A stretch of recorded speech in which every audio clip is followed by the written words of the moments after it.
explore this very pressing topic, we're privileged to have an esteemed panel of industry stalwarts.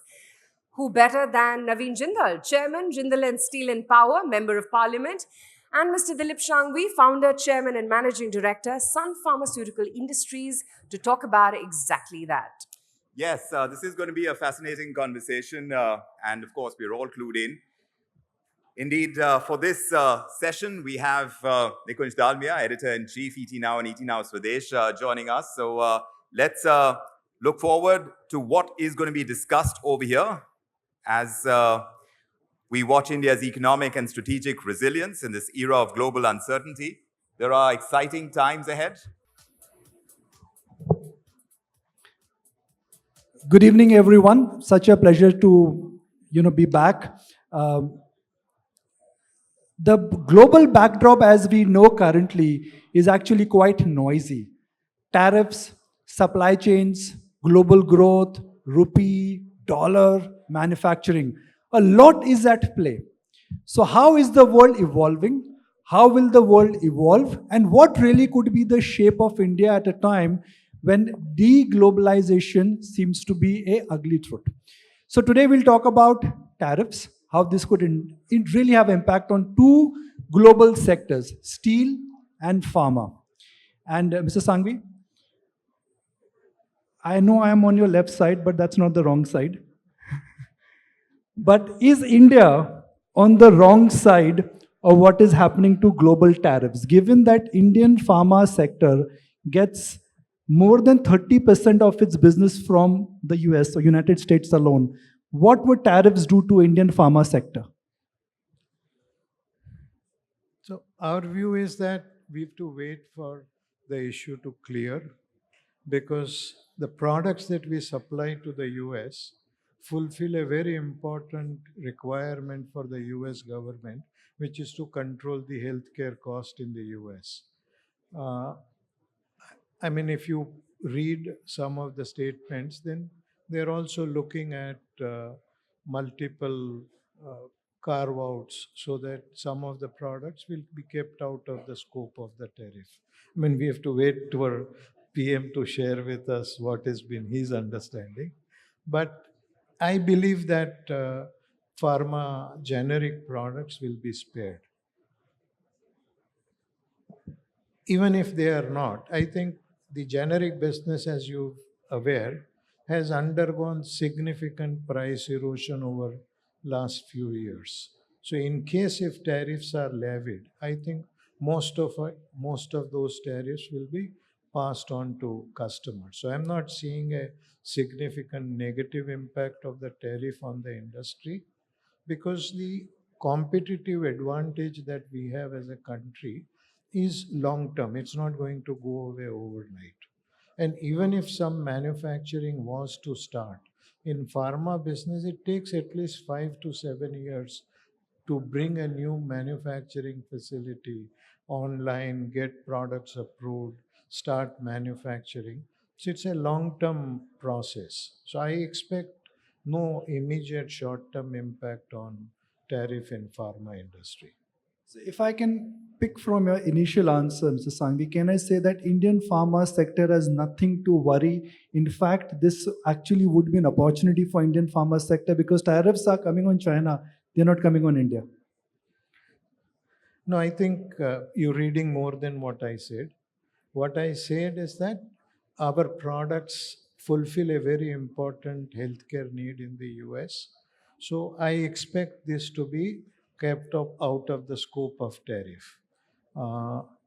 And even if they are not, I think most of the tariff will be passed on to consumer. But what impact it has on the business, very difficult to predict. But we fulfill an important role, and that gives me the confidence that in case if there is a negative, it will be minimum. Mr. Jindal, that is not the story for the steel sector. For steel sector, tariffs already have been announced, and we know how tariffs, in a sense, could impact steel demand. Is Indian steel sector ready to deal with this reboot in global steel tariffs? Good evening, everyone. So many of you would be surprised to know that these tariffs from US actually is just not now 25%. then many products, they're more than 200%. And it's been like that for decades already now. So, Indian steel production, I'm sure all of you know that India is the second largest producer of steel in the world. And our capacity is more than double of that of USA. And our population is more than 4 times of USA. So we produce steel in India not for USA. We primarily produce steel for domestic consumption.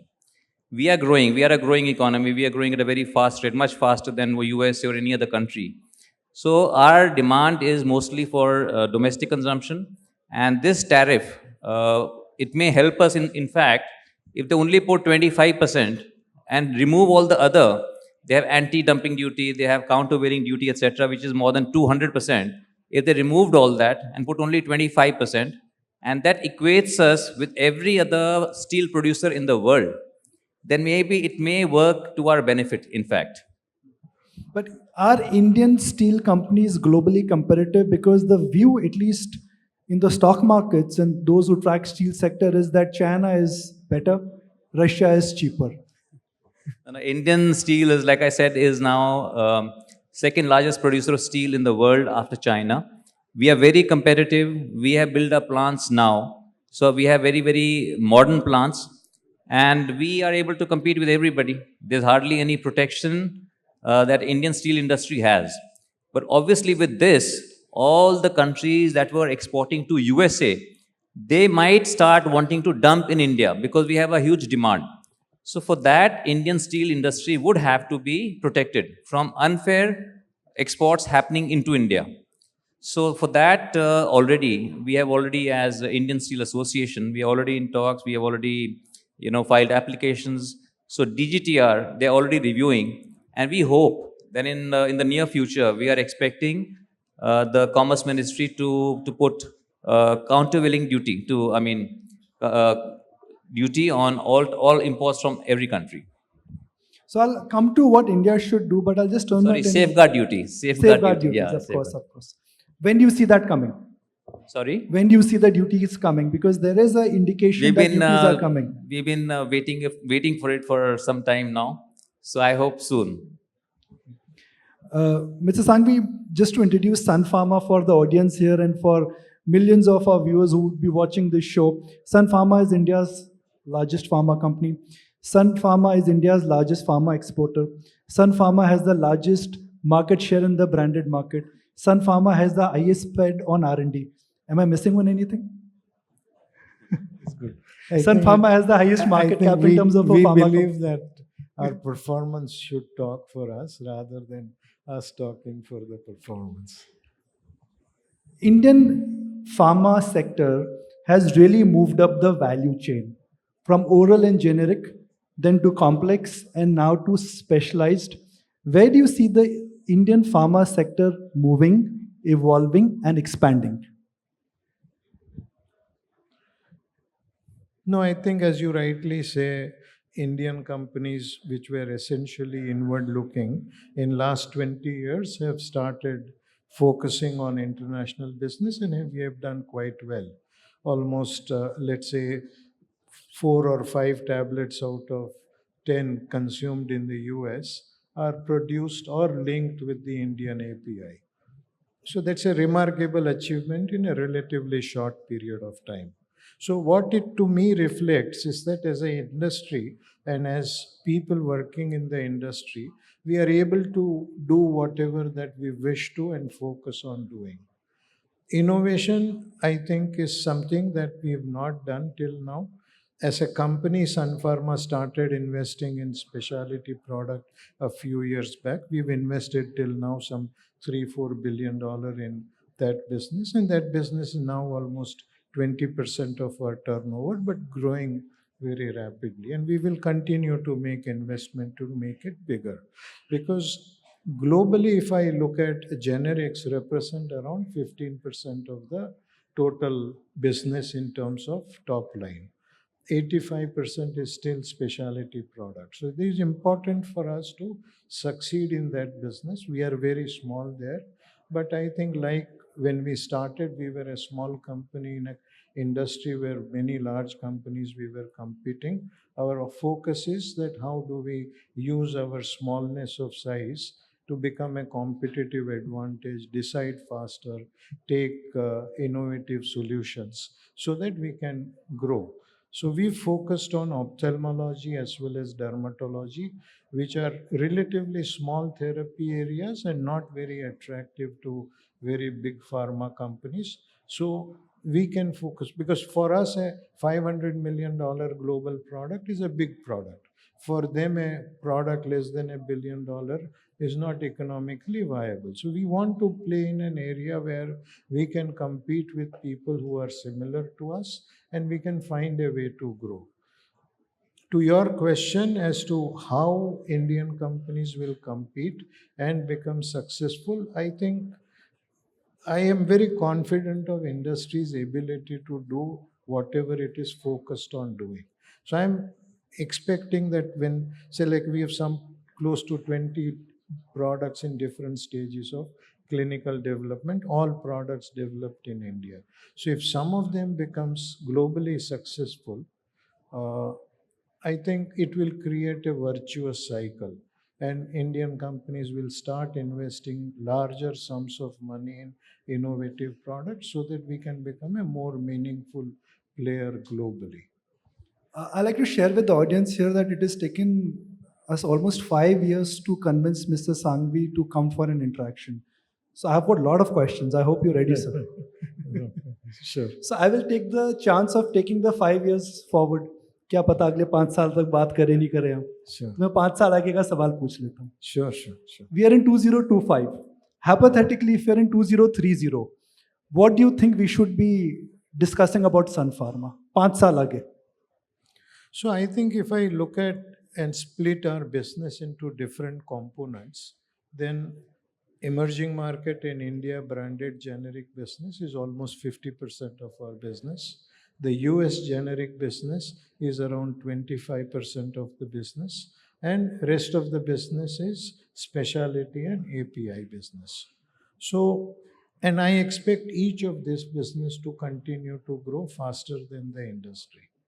But I expect specialty business to be a much bigger part of the company than what it is today. Today, it's, as I said, almost 20% of our company, but growing much faster than the other businesses. So maybe from 20, we will go to 25, 30 of a much larger turnover.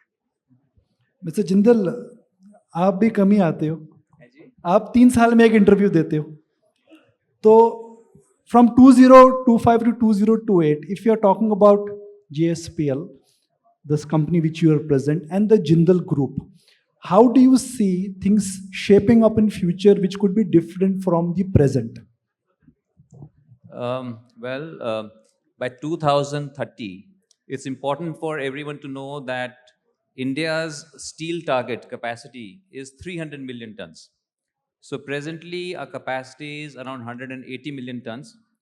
Per capita consumption is only about 100 kg per person. And so by 2030, we need to grow from 180 to 300 million ton capacity and probably 250 million tons of production. And Jindal Steel and Power, presently we are producing 9.5 million tons. We hope to increase our capacity to 16 million tons by in the next, I would say, next 6 months. Next 6 months, our capacity, in fact, next 3 months, we would be adding substantial capacity. And then 2028, we want to take our capacity to around from 16 to maybe around 24 million tons.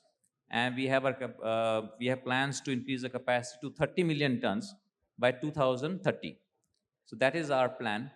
And we don't want to be the largest, the biggest producer. We want to be the most efficient and the most profitable steel producer. So India, we can do all that. So we are focusing on our logistics, focusing on raw material security. And now going forward, we are focusing how to reduce our emissions, how to produce green steel. So we are, and the best way is to how to reduce the power consumption from normal fossil fuel to using green power, and also introducing hydrogen in steel making. So we are looking towards modernizing and reducing our emissions in a very big way. So can I say that JSPL is now on a cusp of not incremental change but transformational change, both in terms of capacity, margins, and also the kind of changes you're doing in terms of fuel cost and other savers? So definitely the endeavor is always that. Okay, what comes out, that time will tell. But obviously we feel that we are on the right path and we are moving in the right direction. Mr. Sangvi, what is the risk for big pharma? Is it global generic pricing? Is it changes in terms of how drugs are distributed in America, or it purely could be on the front of disruption which could happen because of AI? You know, everybody is talking about AI, AI, AI. What will AI do to you? So is the question AI or is the question what will happen to drugs? Both. Both. Okay. So आप कम मिलते हो तो मैं ज़्यादा सवाल पूछ रहा हूँ. no, I understand. So I think, see, my view is that much before AI has an impact on, let's say, development of drugs, because drug development takes 8-10 years. And AI can reduce that time, but maybe a few years. But it's still long way away. But I see that AI is already helping the improvement in terms of patient care. Say, like using technology and AI, people are able to detect, let's say, diabetic macular edema, wet AMD, using technology and allowing doctors who are not focused on specialty to be able to do that. In the same way, I am seeing that better understanding of infection, so that, say, like typically today when you have an infection, you have to do culture, and culture takes 3, 4, 5 days to get result. And then you find the treatment. So it takes time. Technology and AI will help in terms of identifying what is the causing bacteria for infection, and you can start treating patient much faster. You can also understand which drug the bacteria is susceptible to. So I am seeing AI impacting patients much faster than AI introducing new innovative drugs. As to, I think, the risk for big pharma, the biggest risk which I see is that every party, I mean, both the party in the US talk about uh, high drug prices in the US. And US is more than now 50% of the pharmaceutical products. So how do we use that? I mean, tomorrow what happens to the pricing will impact them much more than anything else that we are discussing. So, last question to you, sir. If I have to identify the growth curve for any company, companies they start young, then they reach what could be called as a mature curve, and then they reach what could be called as a decay curve. Can I say that for Sun Pharma and the businesses which you represent, for next 3 to 5 years, you're reasonably confident that you're in a high growth phase? Yeah, I think our philosophy is always to make investment in short term, medium term, and long term returns, so that we will continue to refresh our ability to grow constantly.